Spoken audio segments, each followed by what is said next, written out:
नमस्कार, 9 की 9 खबर देख रहे हैं आप और मैं हूं आप सबके साथ अनूप। सबसे पहले बात रक्षाबंधन की। आज रक्षाबंधन का त्योहार धूमधाम से मनाया जा रहा है। अपने भाई की कलाई पर रक्षा की डोर बांधने के लिए बहनें इस दिन का साल भर इंतजार करती हैं। लेकिन कई ऐसी बहनें भी हैं जिनके भाई नहीं हैं और जो भी हैं वो भी आज के दिन उनसे दूर हैं। ऐसी बहनों के लिए सिमडेगा के समाजसेवी प्रेम कुमार ने अनोखी पहल की। उन्होंने रक्षाबंधन पर खास कार्यक्रम का आयोजन किया जिसमें ऐसे तमाम बहनों को आमंत्रित किया गया जिनके पास उनके भाई नहीं हैं। उन्होंने करीब 200 बहनों से राखी बंधवाई और उन्हें गिफ्ट भी दिया।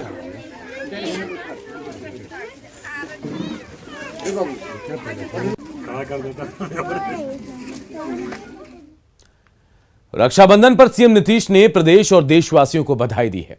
मुख्यमंत्री ने शुभकामना संदेश जारी किया जिसमें लिखा है कि आज के दिन हम सभी को महिलाओं के सशक्तिकरण और उनकी सुरक्षा का संकल्प लेना चाहिए। मुख्यमंत्री नीतीश कुमार ने लोगों से अपील भी की कि कोरोना के संक्रमण को देखते हुए सचेत रहने की जरूरत है।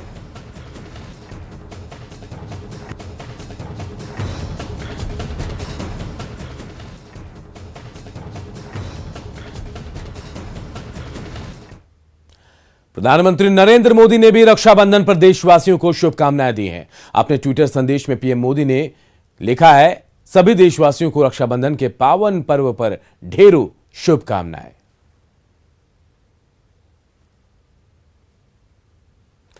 गृहमंत्री अमित शाह ने भी रक्षाबंधन की शुभकामनाएं दी हैं और ट्विटर पर संदेश भी लिखा। उन्होंने लिखा, समस्त देशवासियों को रक्षाबंधन के पावन पर्व की हार्दिक शुभकामनाएं।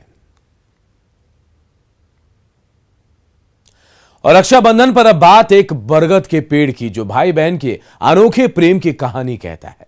बरगद का यह विशाल पेड़ सिवान के महाराजगंज के भीखा बांध गांव में है, जिसे लोग भाई बहन के प्रेम के प्रतीक के रूप में सदियों से पूजते आ रहे हैं। लोक कथाओं के मुताबिक ये पेड़ मुगल काल का है। एक युवक रक्षाबंधन से 2 दिन पहले अपनी बहन को उसकी ससुराल भभुआ से विदा कराकर घर लौट रहा था। भीखा बांध के पास मुगल सैनिकों ने युवक की बहन के साथ जोर जबरदस्ती की। युवक ने इसका विरोध किया लेकिन वह मुगल सैनिकों के सामने ज्यादा देर टिक नहीं पाया। खतरा करीब देखकर बहन ने ईश्वर से प्रार्थना की, जिसके बाद धरती फट गई और भाई बहन दोनों धरती में समा गए। उसी जगह पर 2 वटवृक्ष उग गए।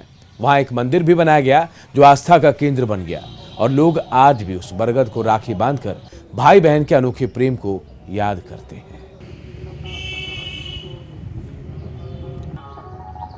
इसी रास्ते से होकर भाई अपने बहन को विदा कराकर ले जा रहा था और मुगल जो क्रूर सैनिक थे वो उनका मन थोड़ा सा भ्रमित हो गया और वो जो बहन थी उसको लगे लोग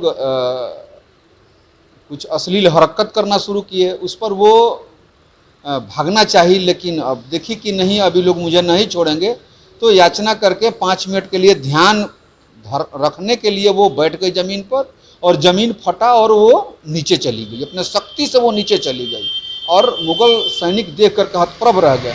भाई बहन रास्ता से गुजरत रहे लोग, यह जाते ममहर चाहे अपने घर है तो बहन जवान रही वो बड़ा फौजी चलत रहे, जूता पहन के टपर टपर। ये बड़ा उनके बहुत CID बन थे तो वो बहन कर जो है माता रवा फाटी जो ढूक जाए हमारी इज्जत अब ना बाकी। तो धरती माता जी फाट गई तो बहन घुस गई तो भाई देख लगी बहन होगी तो वो हम दोनों भाई हमने डरा गए लोग कि हमके जीवन ना बची, यह धरती फाटी के हमन के समा जाए सन। फिर समा गए से फिर धरती थी ना भलो में रहले रह गए ओहि पर पेड़ जाम गई गाछी के बड़ के पेड़।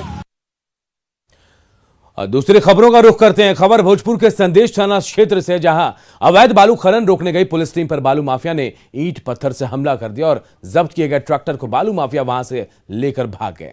पुलिस के मुताबिक बालू माफिया के हमले में कई पुलिस वाले घायल हो गए हैं। वह ग्रामीणों ने पुलिस पर घरों में घुसकर तोड़फोड़ करने का आरोप लगाया है। लोगों का आरोप है कि पुलिस वालों ने घरों में जमकर तोड़फोड़ की, घर में रखे सामानों को तोड़ दिया और वहां मौजूद लोगों की पिटाई तक की। पुलिस ने तोड़फोड़ की घटना से इनकार किया। फिलहाल पुलिस इस मामले में नामजद प्राथमिकी दर्ज कर आगे की कार्रवाई कर रही है। लैकन फैकन कोनो हाला गुला कइलन सर आए हमनी पे आके अंगार दर के समूचा तोड़ तार के सब।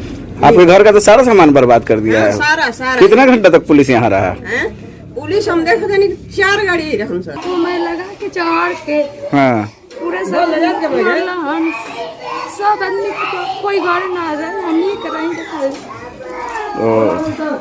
मैया रहते यहाँ से तरेर दिलक कि बाचा एगो दोसर लेडीज पुलिस कल की छोड़ दीजिए, और बाचा यहाँ तरेर दिया तो छोड़ ना हम लोग का इज्जत नहीं रहेगा तो इसी की इज्जत क्या रहे। पुलिस आके घर के केमारी सब पीट के, चार चक्का फर चक्का सब पीट के कि आप लोग बालू के काम करते हैं। हम बोले कि देखिए 4 चक्का बालू लगता है, ये सब हम बोले लगा। बहुत मारपीट किया, बक्सा तक्सा तब तोड़ दिया, पंखा तंखा अलमारी और कूलर सब तोड़ के। तो आप लोग पे बालू का काम करने का आरोप लगा रहा था पुलिस? हाँ, तो अगर बालू तो बंद, तो आप लोग पूछे नहीं कि अभी तो बालू बंद है? तो कहने कि सर बालू बंद बात है ना, बंद नहीं थे, बरियारी के बोले कि आप गाली क्यों दे रहे हैं, तो इसी पर और पूरा मतलब इतना अथी कर दिया कि बाजारे जबरदस्ती गाड़ी खींच के ले जा रहे थे। हम लोग बोले कि जब हम गलती नहीं किए हैं, मेरे घर के परिवार लोग, तो ऐसा गाड़ी क्यों ले जाइएगा।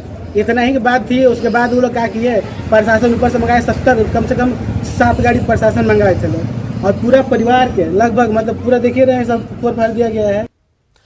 इधर दानापुर के बेहटा में हत्या का खेल चल रहा है। स्वर्ण व्यवसायी मंटू साव शनिवार को ही मुखिया के पति पिंटू साव और सिद्धनाथ की हत्या की गुत्थी अभी सुलझी भी नहीं थी कि एक और हत्या से इलाके में सनसनी मच गई। बेहटा के अमनाबाद में एक किसान मुन्ना यादव की गोली मारकर हत्या कर दी गई है। बताया जा रहा है कि बालू माफिया मुन्ना यादव के खेत से बालू का अवैध खनन कर रहे थे। मुन्ना यादव को जब खबर मिली तो वो मौके पर पहुंचे और खनन कर रहे लोगों को रोकना चाहा, जिसके बाद उन्हें गोलियों से भून दिया गया। परिजनों का आरोप है कि अमनाबाद में अवैध खनन करने वाले शत्रुघ्न और उसके साथियों ने हत्या की वारदात को अंजाम दिया है। फिलहाल पुलिस पूरे मामले में छानबीन कर रही है।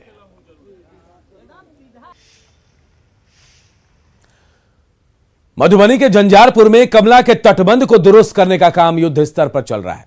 फ्लड फाइटिंग की टीम ने हालात पर जल्द काबू पा लेने का दावा किया है। मौके पर फ्लड फाइटिंग काम का जायजा लिया हमारे सहयोगी अमित रंजन ने। मधुबनी जिले में फिलहाल बाढ़ का खतरा नहीं है, लेकिन यहाँ फ्लड फाइटिंग का काम काफ़ी जोर शोर से अभी भी जारी है। खासकर यहाँ जो झंझारपुर प्रखंड में यहाँ जो ये पीपरा घाट का इलाका है, वहाँ पर कमला नदी पिछले दिनों जो यहाँ एकाएक कमला में पानी बढ़ा था पिछले हफ्ते, तो उसके बाद आप ये देख सकते हैं कि यहाँ कमला की दिशा एकाएक बदली और कमला यहाँ बिल्कुल पूरब की तरफ इसका रुख एकाएक हुआ। और ये बांध में यहाँ डायरेक्ट बताया जा रहा है कि यहाँ जब कमला टकरानी शुरू हुई, कमला की जो तेज़ धारा थी, ये कटाव बढ़ता हुआ यहाँ पे धीरे धीरे ये कटाव देखिए, यहाँ ये बांध को ये काटते हुए यहाँ तक कमला पहुँच चुकी है। यहाँ बताया जा रहा है कि बांध इतना कमज़ोर हो चुका था और इस बांध के आगे पूरब साइड यहाँ लाखों की आबादी है। झंझारपुर शहर बांध के उस साइड पूरब साइड बसा हुआ है।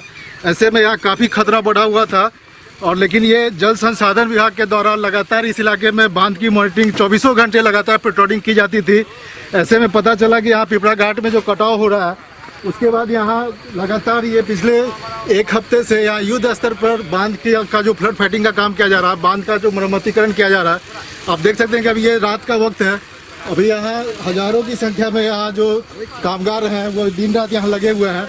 ये फ्लड फाइटिंग का काम यहाँ जारी है। अभी जो है ये फ्लड फाइटिंग करके हम लोगों ने इस पॉइंट को जहाँ पे जो है आक्रामक खत्म हो जाता है, इसको सुरक्षित कर लिया है पूरी तरह से जो है। अब इसमें स्ट्रेंथनिंग वर्क हम लोग कर रहे हैं। इरोजन रुक गया है 100% और एम्बैंकमेंट हमारा पूरी तरह से जो है सुरक्षित है, कोई खतरे की बात नहीं है। तो ये हम लोग जो है सुरक्षित हैं। अभी देखिए हम लोग जो है जो भी वाटर लेवल है अभी डेंजर लेवल से 30-35 सेंटीमीटर ऊपर है, इस पे भी हम लोग अभी 1 मीटर ऊपर है, 1 से 1.5 मीटर है। फिलहाल अब यहाँ ये बांध की मजबूतीकरण का काम काफ़ी तेज गति से होने के बाद झंझारपुर शहर अब सेफ है और अगर बारिश होती भी है और एकाएक जलस्तर कमला नदी का बढ़ता भी है तो यहाँ इस इलाके में कोई ऐसा खतरा नहीं है। अमित रंजन, न्यूज 18 मधुबनी। और अब बात वाटर हेलमेट की, जो पानी में आपकी जान बचाएगा। भागलपुर के सबौर में शिशु रोग विशेषज्ञ और जेडीयू जिला चिकित्सा प्रकोष्ठ के अध्यक्ष डॉक्टर अजय कुमार सिंह की टीम ने डॉक्टर अजय वाटर हेलमेट का परीक्षण किया। इस दौरान कई लोग वाटर हेलमेट पहनकर उफनती गंगा की तेज धार में गए और सभी लोग बिना तैरे काफी देर तक पानी की धार के साथ बहते दिखे। परीक्षण में शामिल लोगों ने वाटर हेलमेट को काफी कारगर बताया। वाटर हेलमेट की खोज करने वाले समाजसेवी डॉक्टर अजय कुमार सिंह ने कहा कि यह तकनीक बाढ़ के समय, नाव दुर्घटना और आपदा के समय होने वाली मौतों पर रोक लगाने में काफी मददगार साबित होगा। जिस तरह से बाइक की हेलमेट यदि कोई एक्सीडेंट होता है तो सर फूटने से बचाता है, उसी तरह से ये वाटर हेलमेट सर डूबने से बचाता है, और यदि सर नहीं डूबेगा तो आदमी जिंदा बचेगा। और ये बहुत ही कम लागत की है, और मैं सरकार से दरख्वास्त करता हूँ कि 150 की लगभग यदि कीमत है, एक को हरजाना देते हैं 4 लाख, तो उसमें 1000 वाटर किट बन सकता है, और ऐसा आप सैकड़ों बाढ़ पीड़ित एरिया में और गांव में दें। बिहार के मुख्यमंत्री नीतीश कुमार ने शनिवार को समस्तीपुर में बाढ़ प्रभावित क्षेत्र का हवाई सर्वेक्षण किया, बाढ़ के हालात का जायजा लिया। सीएम ने मोहिउद्दीन नगर और विद्यापति नगर जाकर बाढ़ राहत शिविर का हाल भी जाना।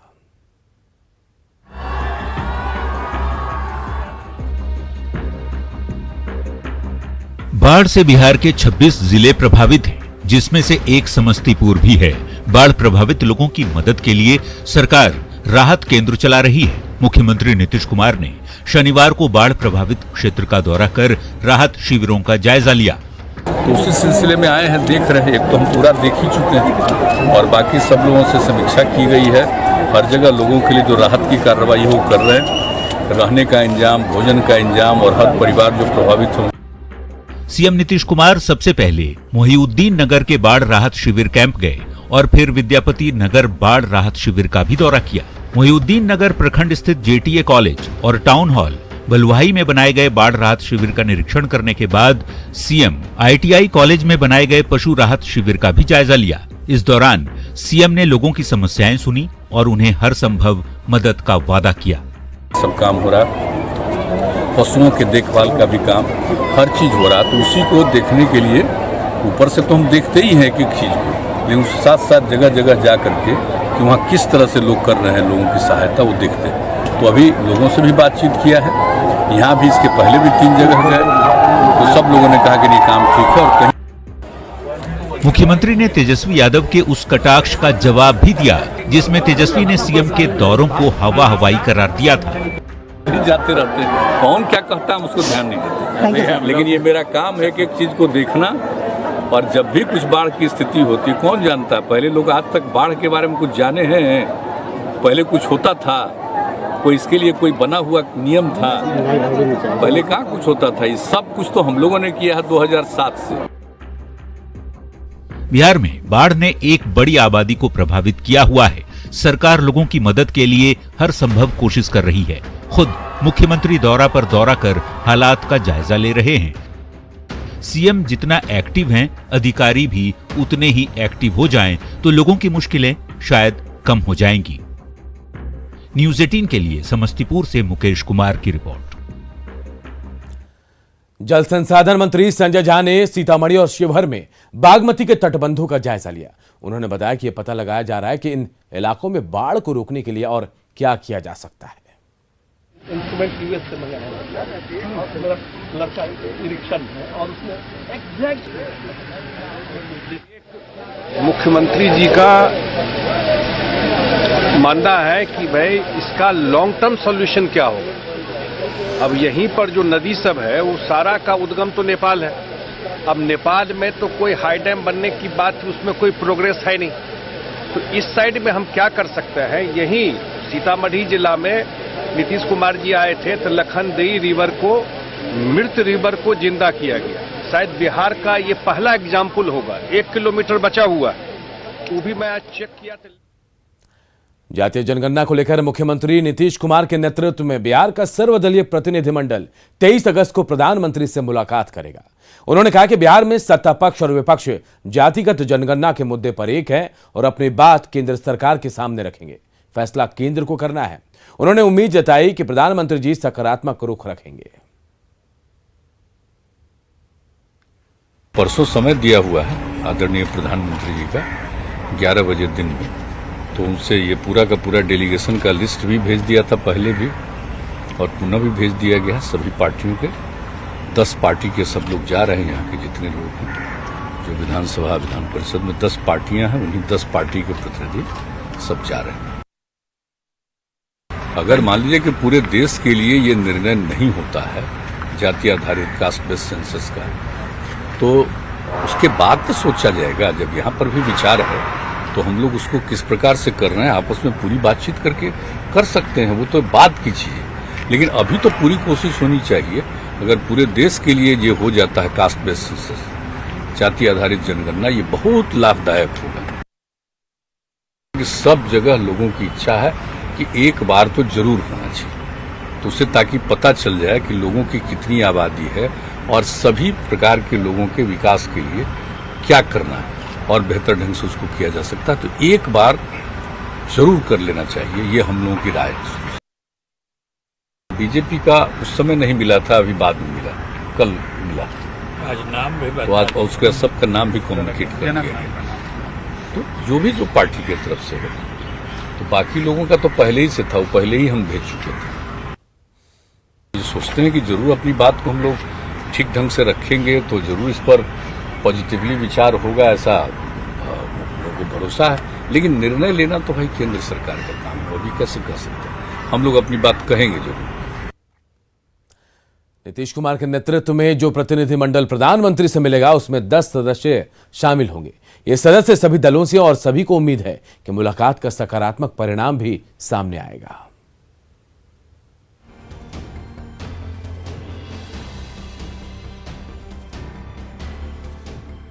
23 अगस्त को जातीय जनगणना पर दिल्ली में बड़ी बैठक होने जा रही है। इस बैठक में हिस्सा लेने के लिए बिहार से मुख्यमंत्री नीतीश कुमार के नेतृत्व में 11 सदस्यीय सर्वदलीय प्रतिनिधिमंडल दिल्ली जा रहा है। 23 अगस्त को 11 बजे इन नेताओं की मुलाकात प्रधानमंत्री से होगी। इस 11 सदस्यीय प्रतिनिधिमंडल में मुख्यमंत्री नीतीश कुमार तो है ही, नेता प्रतिपक्ष तेजस्वी यादव भी शामिल हैं। इसके अलावा जेडीयू से शिक्षा मंत्री विजय चौधरी, बीजेपी से मंत्री जनक राम, हिंदुस्तान आवाम मोर्चा से पूर्व सीएम जीतन राम मांझी, वीआईपी से मुकेश सहनी, कांग्रेस से विधायक दल के नेता अजीत शर्मा, भाकपा माले से महबूब आलम, एआईएमआईएम से अख्तरुल इमाम, सीपीआई विधायक दल के नेता सूर्यकांत पासवान और सीपीएम से अजय कुमार भी दिल्ली जाने वाले प्रतिनिधिमंडल का हिस्सा हैं। उम्मीद है कि जो बिहार की मांग होगी मान ली जाएगी। आखिर उम्मीद तो हम लोग लेके ही जा रहे हैं, उम्मीद है तभी तो जा रहे हैं। जातीय जनगणना के मुद्दे पर बातचीत के लिए प्रतिनिधिमंडल को पीएम की तरफ से समय दिए जाने का बीजेपी ने स्वागत किया है। तो माननीय प्रधानमंत्री जी ने समय दिया है, उसमें सभी दल के शिष्टमंडल के रूप में हम सब जा रहे हैं और बिहार के मुख्यमंत्री जी की बातों को सुनते हुए देश के प्रधानमंत्री जी ने जो निर्णय लेंगे, पार्टी का शीर्ष नेतृत्व जो निर्णय लेगा वो सर्वमान्य होता है। 11 सदस्यीय प्रतिनिधिमंडल में शामिल बाकी पार्टियों के नेताओं को भरोसा है कि मुलाकात के दौरान प्रधानमंत्री की तरफ से जातीय जनगणना पर सकारात्मक प्रतिक्रिया सामने आएगी। 50% क्रीमी लेयर का रिजर्वेशन कीजिए नौकरी में, 50% गरीब लोगों के लिए, नॉन क्रीमी लेयर को। और मैंने उनको डाटा भी बना के दिया है कास्ट वाइज, जो कि आपको ये देखिए, ये पूरा डाटा है जो कि मैं उनको हैंड ओवर करूंगा चिट्ठी, पूरा इसमें ये है। और मैं लिखा हूं कि ये काल्पनिक है। इस तरह से 50% कैंपिंग का भी पालन हो जाएगा और एक दूसरे का जो उद्देश्य द्वेष है वो भी कम होगा समाज में, और ये बहुत जरूरी है। और यही है कि जातिगत जनगणना पूरे भारत में हो और साथ में राज्य बिहार में हो, तो इसके लेके हम लोग पहले से ही डिमांड रखे हैं, तो इस पे चर्चा होगा। और मुझे लगता है कि ये राज्य स्तर पर टालना गलत है कि इतने बड़े पैमाने पर सेंसस हो रहा है तो राज्य पर खर्चा डालने का क्या औचित्य है। इसलिए हम चाहते हैं कि आपको केंद्रीय स्तर पर ही जातीय जनगणना हो सेंसस के साथ। तो मैं समझता हूं कि ये बहुत पहले होना चाहिए था, अब तक क्यों नहीं हुआ है और लोग क्यों नहीं करना चाह रहे हैं, ये बात समझ में नहीं आती है। बिहार विधानसभा से 2 बार 2019 और 2020 में जातीय जनगणना को लेकर प्रस्ताव पारित किया जा चुका है। सर्वसम्मति से पारित प्रस्ताव में मांग की गई थी कि साल 2021 में होने वाली जनगणना में जातीय आंकड़े दिए जाएं। अब जबकि इस मुद्दे पर बातचीत के लिए प्रधानमंत्री से मिलने का समय दे दिया गया है, तो सबकी नजरें इस बात पर टिक गई है कि बातचीत के बाद क्या कुछ निकलकर सामने आता है। न्यूज 18 के लिए पटना से संजय कुमार और आनंद अमृतराज की रिपोर्ट। और इधर आरजेडी में जारी घमासान के बीच तेज प्रताप यादव ने एक और बड़ा आरोप लगाया है। तेज प्रताप यादव ने सुरक्षा हटाए जाने का आरोप लगाकर अपनी जान को खतरा बताया है। तेज प्रताप यादव ने कहा कि तेजस्वी यादव के सलाहकार संजय यादव उनकी हत्या का षड्यंत्र रच रहे हैं। साजिश के तहत उनके 3 सुरक्षाकर्मियों का फोन बंद करवा दिया गया। तेज प्रताप ने इस मामले में पुलिस के आला अधिकारी और सरकार से अपने इन तीनों सुरक्षाकर्मियों को सस्पेंड करने की मांग की है। 5 साल में जो डिग्रियां बांट रहे हैं नीतीश कुमार जी हमेशा। और पिछले साल न्यूज 18 और बायजूस की एक नई पहल ने आपको ऐसे कई यंग जूनियर से मिलवाया जिन्हें देखकर हम सब हैरत में पड़ गए। उम्र इनकी भले ही छोटी हो, लेकिन जब न्यूज 18 के मंच पर इन्होंने अपने बड़े काम को दिखाया तो पूरा देश इन्हें देखता ही रह गया। कोई मैथ्स तो कोई म्यूजिक, कोई स्पोर्ट्स तो कोई आर्ट्स, सब के सब निकले अपने फील्ड के जीनियस। और अब वही मंच दोबारा है तैयार ऐसे और यंग जूनियर्स को फिर से पूरे देश से मिलवाने के लिए। तो अगर आप भी जानते हैं ऐसे और यंग जीनियस को तो रजिस्टर कीजिए news18.com/younggenius पर, या बायजूस ऐप डाउनलोड करके जाइए यंग जीनियस सेक्शन में, क्योंकि शुरू होने जा रहा है Byju's young genius season 2 news 18 initiative.